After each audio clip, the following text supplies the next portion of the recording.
महेश भवन से। महेश अपने माँ बाप का इकलौता बेटा था। बचपन से ही उसकी सारी ख्वाहिशें हमेशा पूरी होती आई थी। उसका जन्म होते ही उसके पिता ने उसके नाम का घर बनवा दिया था। आज से 55 साल पहले महेश ने लव मैरिज की थी। अब तो आप समझ ही सकते हैं कि महेश कितना मनमौजी होगा। सुबह के 10 बजे महेश नींद से जागता है। 10 बज गए, अभी तक तेरे पापा की आंख नहीं खुली। वो तो अच्छा है तुझ में मेरे संस्कार है, वरना उनके हाथों में तेरी रिस्पॉन्सिबिलिटी दी होती ना मैंने, तो तू भी बिल्कुल उनके जैसा बन जाता। वैसे पापा के जो गुण मैंने छोड़े हैं उसे लेने में निधि ने कोई कसर नहीं छोड़ी मम्मी। वो अभी तक अपने कमरे में ही सो रही है। ए भगवान, ये लड़की भी ना, ये तो हरकत है इन लोगों की। 10:30 बजे उसे कॉलेज जाना है और 10 बजे तक इसकी नींद पूरी नहीं हो रही।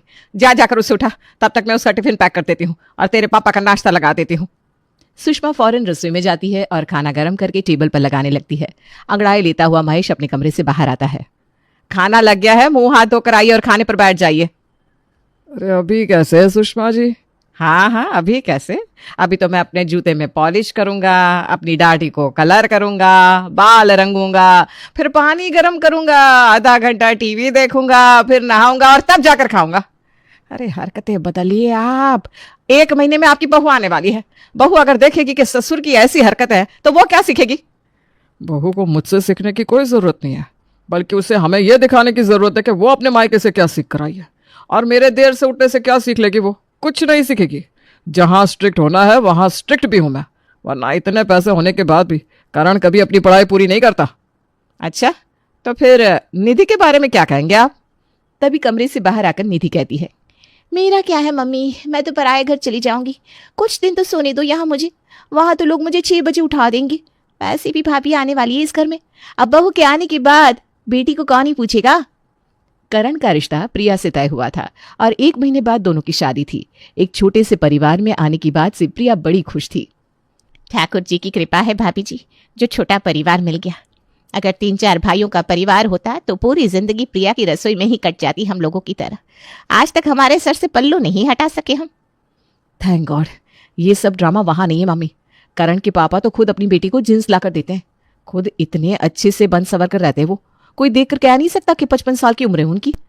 अभी तक तो सब अच्छा है, टचवुड, आगे भी हो। टचवुड बेटा, टचवुड, सब अच्छा ही होगा। हमने कब किसी का बुरा किया है जो भगवान हमारे साथ बुरा कर देंगे? हाँ। 1 महीने के बाद धूमधाम से बारात ले जाकर करण अपनी प्रिया को अपने घर ले आता है। अगले दिन सुबह उठकर नहा धोकर प्रिया और करण सत्यनारायण की पूजा में बैठ जाते हैं। सब कुछ अच्छी तरह हो जाता है। फिर रसोई में जाकर प्रिया सभी के लिए चाय बनाती है। मम्मी को कॉल लगाती हूँ।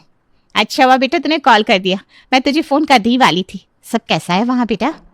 मम्मी जी थोड़ी स्ट्रिक्ट लग रही हैं, बाकी सब तो अच्छे हैं। पापा जी तो इतने चिल हैं मम्मी की, कोई प्रॉब्लम होगी नहीं। सारी चीज़ों को वो अकेले ही संभाल लेंगे। चलो चाय बन गई है, मैं सभी को चाय पिलाकर आती हूँ। प्रिया सभी को चाय बनाकर पिलाती है। हो गई शादी, सब कुछ अच्छे से हो गया, टेंशन खत्म हुई। अब सीधा निधि की शादी में वापस आऊंगी।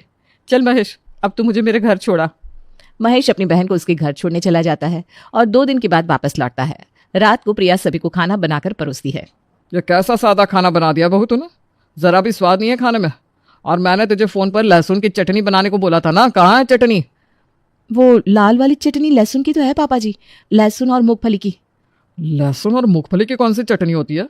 मैंने तुझे लहसुन की चटनी बोला था बनाने को, नहीं बन रही थी तो मुझसे कह देती। और अभी तक प्रिया को सबसे प्यारे लगने वाले उसके ससुर जी खौफनाक लगने लगते हैं।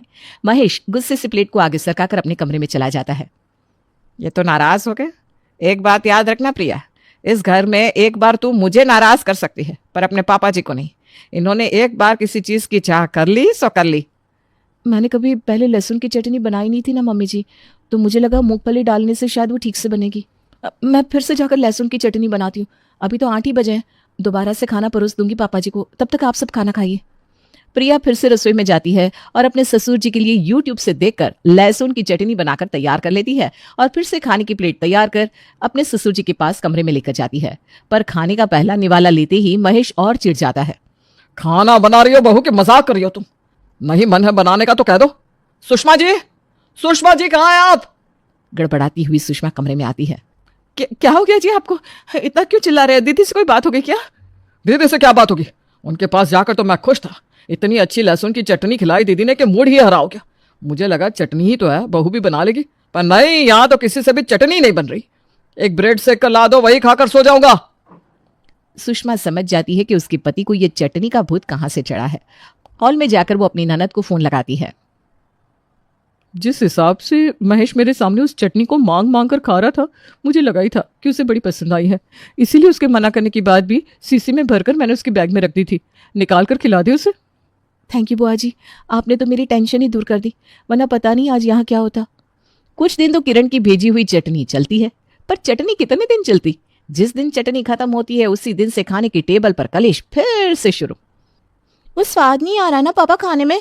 अरे लहसुन की चटनी ही नहीं है तो कहाँ से आएगा बेटा स्वाद। अरे बहुत सारा लहसुन की चटनी लाना तो। वो चटनी तो खत्म हो गई पापा जी। ये बात पहले ही बता देती बहू तो मैं खाने पर बैठता ही नहीं। और फिर से महेश खाने से उठकर अपने कमरे में चला जाता है। अब तो आपको पता है ना भाभी की चटनी बुआ जी ने बनाई थी, तो उनसे पूछ लेती आप कि कैसे बनी थी चटनी और बना लेती। पापा का मूड तो खराब नहीं होता, भूख ही सोएंगे वो, फिर सुबह चिढ़कर उठेंगे। ये बात तो निधि ठीक कह रही है बेटा। तूने दीदी से बात क्यों नहीं की? जब चटनी इतनी बची थी कि 2 वक्त ही चल पाती, तभी मैंने बुआ जी को फ़ोन कर लिया था। मम्मी जी, बुआ जी ने ये लहसुन की चटनी हरे लहसुन की बनाई है।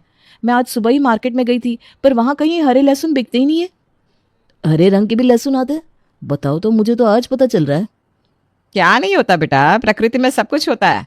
मैंने कभी बनाया नहीं सो तुझे पता नहीं। बचपन में मेरी माँ भी ना हरे लहसुन की चटनी बनाती थी।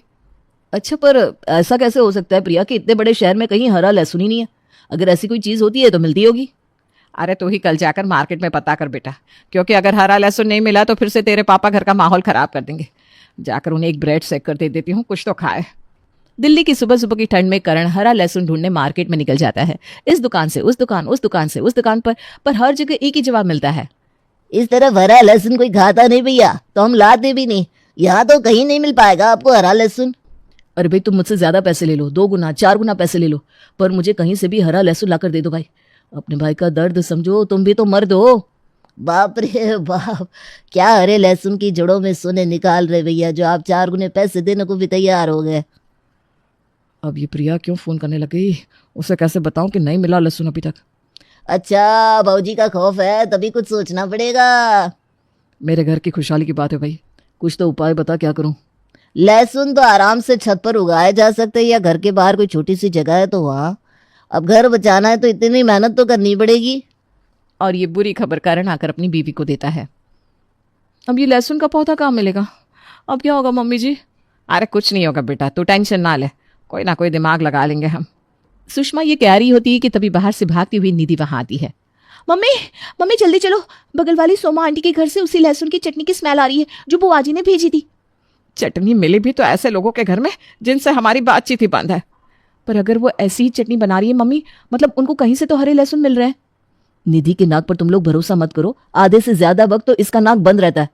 इस बंद नाक में भी मुझे स्मेल आ गई भैया, तो सोचो कितनी टेस्टी चटनी बनी होगी। और इस बात की पुष्टि करने के लिए करण, प्रिया और सुषमा सोमा के घर के बाहर पहुंचते हैं, जहां से सच में हरे लहसुन की चटनी की खुशबू आ रही थी। भाभी वो देखो, आंटी के गार्डन में हरे लहसुन के पौधे लगे हैं। उस तरफ इशारा मत कर बेटा, अगर सोमा ने देख लिया तो बेकार में हमारे घर पर दाना पानी लेकर कलेश करने आ जाएगी। सभी का चेहरा मुरझा जाता है और सब वापस लौट आते हैं। सुषमा पहले किचन में जाकर 2 ब्रेड सेक कर अपने पति के लिए तैयार कर लेती है। पराठे तो बना रही हूँ मम्मी जी, आप ब्रेड क्यों सेक रही हैं? चटनी के बिना तेरे पापा जी खाना नहीं खाने वाले बेटा, उनका गुस्सा बड़ा तेज है। मैंने कहा था ना, एक बार उन्होंने किसी चीज की जिद कर ली तो कर ली, अब खाना तो वो चटनी के साथ ही खाएंगे। प्रिया ना ही अपने ससुर को ब्रेड खाता देख पा रही थी, ना ही अपनी सास का मुरझाया चेहरा, और परेशान होकर वो अपनी माँ को कॉल लगाती है। हे भगवान, मेरी बेटी के ससुराल की शांति बनाए रखना। बता, तुझे तेरी सास स्ट्रिक्ट लग रही थी, आज वही औरत तेरे साथ खड़ी है। और तेरे ससुर जी जो चिल लग रहे थे, उन्होंने ही सारा रायता फैला रखा है। जो जैसा दिखता है ना वैसा होता नहीं बेटा। अब कैसे तेरे ससुर जी की ख्वाहिश पूरी की जाए? अब हमारे घर तरफ अगर हरे लहसुन होते तो मैं तुरंत ला कर दे देती, पर है ही नहीं। मैं तो तेरी खुशी के लिए अपना कलेजा भी निकाल कर दे दूं बेटा। कलेजे से पापा जी खुश नहीं होंगे ना मम्मी, मुझे हरा लहसुन चाहिए। एक काम क्यों नहीं करती, तू सुबह 4 बजे उठकर उस पड़ोसन के गार्डन से हरा लहसुन चुरा कर लिया। उसे क्या ही पता चलेगा, कलेश करेगी भी तो कह देना गाय खा गई होगी। और उसी वक्त प्रिया ऑनलाइन खुद के लिए लहसुन का पौधा मंगवा लेती है और उसे अपने घर के बाहर बो देती है। अब ठीक है, खुद के गार्डन में भी 2-4 पौधे होने चाहिए, ताकि कोई कलेश करने आए तो मैं कह सकूं ये हरे लहसुन मेरे खुद के बागान के हैं। बस प्रिया अगली सुबह का इंतजार कर रही थी, पर इत्तेफाक से शाम को ही सोमा के पूरे परिवार वालों को घर में ताला लगाकर बाहर जाता देख लेती है। अरे वाह भगवान, तूने तो पहले ही मामला सेट कर दिया। सोमा का परिवार जैसे ही गाड़ी में बैठकर निकलता है, प्रिया चुपके से दीवार फांदकर उस घर के बागान से हरे लहसुन तोड़ कर ले आती है और चटनी बनाकर अपने ससुर के लिए खाना तैयार कर लेती है। सुबह तुमने पौधा लगाया और अभी लहसुन उग भी गए। वाह वाह प्रिया, अब तो आप खुश है ना पापा? प्रिया ने हरे लहसुन की चटनी बनाई है, बिल्कुल वैसी ही जैसे बुआ जी बनाती है। हाँ पापा, ये बिल्कुल वैसी ही चटनी है। आपको मुझ पर भरोसा ना हो तो खा कर देखिए। और अपने 2 दिन के अनशन को छोड़कर महेश आज फिर से खाना खा लेता है। रात को सोमा का परिवार लौट कर आता है। कहीं इन लोगों को कुछ पता न चल जाए, भगवान मेरी रक्षा करना। पर सोमा के घर से कोई आवाज नहीं आती और बात संभल चुकी है ये सोचकर प्रिया आराम से सो जाती है। अगली सुबह 4 बजे चुपके से प्रिया फिर से अपने पड़ोसी के घर जाती है और हरे लहसुन तोड़ कर ले आती है। इसी तरह दिन गुजरते हैं और आज सुबह जब प्रिया फिर दीवार फांद कर सोमा के बागान में पहुंचती है। आंटी आप पकड़ी ही गई ना आज।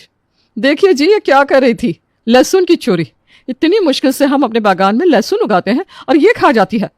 अपने पूरे घर को लेकर सोमा प्रिया के ससुराल पहुंच जाती है। ये संस्कार दिए है सुषमा तुमने अपनी बहू को कि दूसरे के घर में चोरी करो? चोर बहू लेकर आई हो तुम।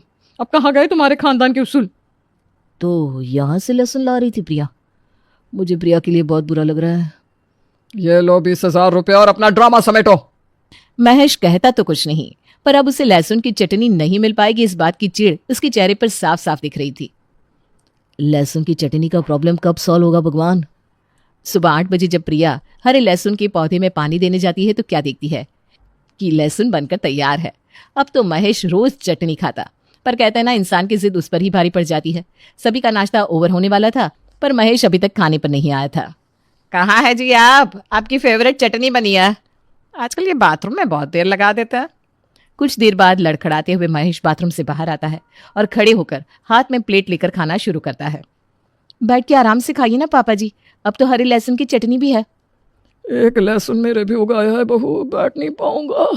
लगातार लहसुन खाने से महेश के पेट में दर्द रहने लगा था, पर जिद को कायम रखते हुए वो चटनी खा रहा था, जिस कारण उसके पेट में गर्मी बढ़ने से उसकी बॉडी में यहाँ वहां फोड़े निकलने लगे थे।